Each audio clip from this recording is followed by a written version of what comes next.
Hello students आपण समस्त को साइकोलॉजी ऑनर्स क्लास को स्वागत। देखो बर्तमान वीडियो में आपण पूरा डेट कहीदेवी आपर केवे आसो +3 6th सेमिस्टर रिजल्ट। तेणु वीडियो को क्लिक करके मैंने वीडियो को फास्ट रू लास्ट पर्यंत देखु। जदि समय ना ताहले परवर्ती मुहूर्त आप देखने किसी असुविधा ना।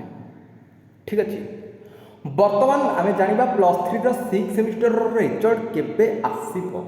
उत्कल यूनिवर्सिटी अंडर में जिते सारा डिग्री कॉलेज प्राइवेट कॉलेज गुड़िक रही पिलामाने आमर +3 6th सेमिस्टर देइछन्ते सेमानकर रिजल्ट केबे आसीबो बर्तमान वीडियो में संपूर्ण भाव में जाना। किंतु पूर्व ये आपको कही रखे जो मैंने चैनल को न कर चैनल को सब्सक्राइब कर दिंतु मो पाखे थी नोटिफिकेशन बटन को ऑल रे सेट कर दिंतु जहाँद्वारा कि जिते ए टाइप्र किसी इंपोर्टेंस अपडेट्स देवी सर्वप्रथम नोटिफिकेशन आपण मान पाखे पहुँची पार।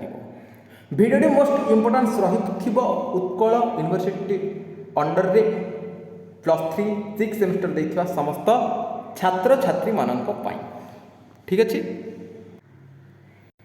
तो पिला माने आपण माने समस्ते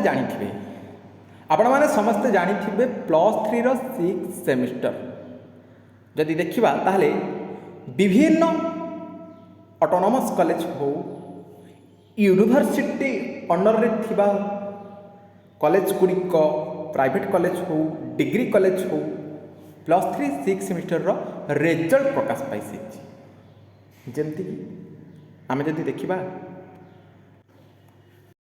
ब्रह्मपुर यूनिवर्सिटी हो रमादेवी यूनिवर्सिटी हो संबलपुर यूनिवर्सिटी हो यही सब यूनिवर्सिटी अंडर रे थिबा कॉलेज गुड़िक +3 6th सेमिस्टर देइथिबा छात्र छात्री मानकर रिजल्ट प्रकाश पाई सारी। एवं जदि आम देखा ब्रह्मपुर यूनिवर्सिटी अंडर रे थिबा कॉलेज गुड़िक जो छात्र छात्री माने +3 6th सेमिस्टर देइथिले सेमानकु प्रोविजनल मार्कशीट मध्य प्रदान कराई दिया जाइछि। एवं संबलपुर यूनिवर्सिटी अंडर रे थिबा कॉलेज गुड़िकर छात्र छात्री मानकु मध्य प्रोविजनल मार्कशीट दिया जाइछि।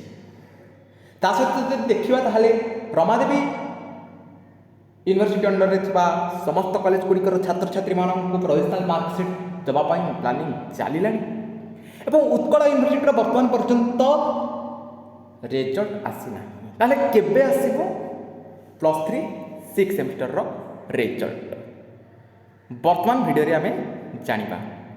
उत्कल यूनिवर्सिटी थिबा समस्त डिग्री कॉलेज और प्राइवेट कॉलेज गुड़िकर रिजल्ट बहुत जल्दी आसीजिव आवर माने केही भी व्यस्त होंदे नहीं। आज जदि आमे देखिबा ताहले आज ही गलानी 28 तारिख माने वर्तमान कथा कहूँ वर्तमान आज हूँ 28/5/2025 बुधवार। ठीक अच्छे वर्तमान कथा आज देखा। ठीक अच्छे वर्तमान कथा कहूँ ताहले आमको आउ समय मात्र रही 10 ରୁ 12 दिन 13 दिन बा आम जब कह गोटे 10 ରୁ 15 दिन आप अपेक्षा करूँ आपण मानकर आसीज Utkal university +3 6th semester result बुझिपारे। आज 28 तारिख आउ 2 दिन गले आमर मास शेष हो 2 ରୁ 3 दिन गले आपंकर जो मास रही बर्तमान मे मास कंप्लीट हो जून मास आरंभ हो जून मास प्रथम सप्ताह आपण मैंने जून 10 तारिख को टार्गेट करूँ जून मास 10 तारिख को आप टार्गेट करूँ प्रकाश पाई उत्कल यूनिवर्सिटी अंडर रे थिबा समस्त डिग्री कॉलेज एवं प्राइवेट कॉलेज गुड़िकर +3 6th सेमिस्टर रिजल्ट व्यस्त हवा किसी आवश्यक नहीं। पूर्व आपमती कही आपण रिजल्ट बहुत भल होती हाँ विश्वास करें आपण मैंने जेहेतु आपण रिजल्ट प्रकाश पाई ना तेणुक विश्वास करना किंतु ये आपण कहीदेवा चाहिए 5th सेमिस्टर अपेक्षा 6th सेमिस्टर बहुत बढ़िया रिजल्ट होती बहुत बढ़िया रिजल्ट होती पिला माने बहुत भल परफॉर्मेंस करिसेंती से अनुसार मार्क रही। ठीक अच्छे तेणु किसी भी व्यस्त हवा आवश्यक नहीं धीरे धीरे समय सर लगी आपण मैंने जो अपेक्षा कर रिजल्ट को दिने ना दिने तार अंत घटब।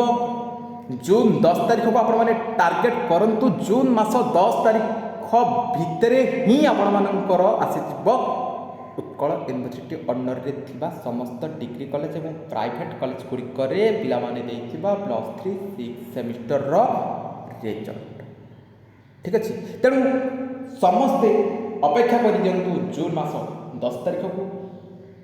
ଗୋଟେ ଦିନ ପରେ ଗୋଟେ ଦିନ ସମୟ ଯିବ ଏବଂ ଦିନେ ଦିନେ ଜୁନ୍ ମାସ 10 ତାରିଖ ଆସିବ। ଜୁନ୍ 10 ତାରିଖରେ ଆମର ଜୁନ୍ 10 ତାରିଖ ଭିତରେ ପ୍ରକାଶ ପାଇଯିବ। ୱେଟ୍ କରନ୍ତୁ, ଆପଣମାନେ ଅପେକ୍ଷା କରନ୍ତୁ, ନିଶ୍ଚିନ୍ତ ଆପଣମାନଙ୍କର ରେଜଲ୍ଟ ଆସିବ। ବହୁତ ବଢ଼ିଆ ରେଜଲ୍ଟ ମଧ୍ୟ ଆପଣମାନଙ୍କର ହେଇଛି, ତେଣୁ ବ୍ୟସ୍ତ ହେବା କିଛି ଆବଶ୍ୟକ ହିଁ ନାହିଁ। ଠିକ୍ ଅଛି, ଆପଣମାନଙ୍କୁ ଅପଡ଼େଟ୍ ଦେବି କ'ଣ କ'ଣ ସବୁ ହେଉଛି, କେବେ ରେଜଲ୍ଟ ପ୍ରକାଶ ପାଇବ, ଆଉ ଲେଟ୍ ହେବ କି। ବର୍ତ୍ତମାନ ଆମ ପାଖରେ ଯେତିକି ସୂଚନା ରହିଛି ଜୁନ୍ ମାସ 10 ତାରିଖ ଭିତରେ ଆପଣମାନଙ୍କର ରେଜଲ୍ଟଟା ପ୍ରକାଶ ପାଇଯିବ, 6 ସେମିଷ୍ଟରର ରେଜଲ୍ଟ। ଠିକ୍ ଅଛି, ୟା ପରେ ଦେଖିବା କ'ଣ ଅପଡ଼େଟ୍ ଆସୁଛି, ଆଉ ଲେଟ୍ ହେବ କି କିମ୍ବା ତା ପୂର୍ବରୁ ପ୍ରକାଶ ପାଇଯିବ କି। ଠିକ୍ ଅଛି, ଏମିତି ମନରେ ବହୁତ ପ୍ରକାର ଭାବନା ଆସୁଛି, ତ ଆମେ ମଧ୍ୟ ସେ ଅନୁସାରେ ସେ ଭାବନା ଗୁଡ଼ିକର ସେ ଦ୍ୱନ୍ଦ୍ୱ ଗୁଡ଼ିକର ସମାଧାନ କରିବା। ଠିକ୍ ଅଛି, ବର୍ତ୍ତମାନ କିନ୍ତୁ ଆପଣମାନେ ସଜାଗ ହେଇଯାଆନ୍ତୁ, ଟିକେ ଆଲର୍ଟ ହେଇଯାଆନ୍ତୁ। ଆପଣମାନଙ୍କର ଜୁନ୍ 10 ତାରିଖ ଭିତରେ ଆସିଯିବ +3 6 ସେମିଷ୍ଟରର ରେଜଲ୍ଟ, ତେଣୁ ବ୍ୟସ୍ତ ହେବାର କିଛି ଆବଶ୍ୟକ ନାହିଁ। ରେଜଲ୍ଟ ତ ବହୁତ ବଢ଼ିଆ ହେଇଛି ହେଲା। ସବୁ ସାଙ୍ଗସାଥିମାନଙ୍କ ପାଖକୁ ଟିକେ ସେୟାର କରିଦିଅନ୍ତୁ, ସେମାନେ ମଧ୍ୟ ଜାଣିପାରିବେ ମନର ଯେଉଁ ଦ୍ୱନ୍ଦ୍ୱ ରହିଛି, କେବେ ପ୍ରକାଶ ପାଇବ, ରେଜଲ୍ଟ କେମିତି ହେଇଛି, ବ୍ୟାକ୍ ଲାଗିଛି କି ନାହିଁ, ଏମିତି ମୁଣ୍ଡରେ ଗୋଟେ ଘାରି ହେଉଛି ଆପଣମାନଙ୍କର ଗୋଟେ ଦ୍ୱନ୍ଦ୍ୱ, ସେ ଦ୍ୱନ୍ଦ୍ୱଟା ଆପଣମାନଙ୍କର କ୍ଲିଅର ହେଇଯିବ। ଆଉ ଯଦି କିଛି ଡାଉଟ୍ ରହିଛି ପିଲାମାନେ ଭିଡ଼ିଓର କମେଣ୍ଟ ସେକ୍ସନରେ କମେଣ୍ଟ କରିବେ, ରିପ୍ଲାଏ ମୁଁ ନିଶ୍ଚିନ୍ତ ଭାବରେ ଦେବି। ବର୍ତ୍ତମାନ ଭିଡ଼ିଓରେ ଏତିକି, ଦେଖା ହେବା ଆଉ ଏକ ଭିଡ଼ିଓରେ। ରହିଲେ ନମସ୍କାର।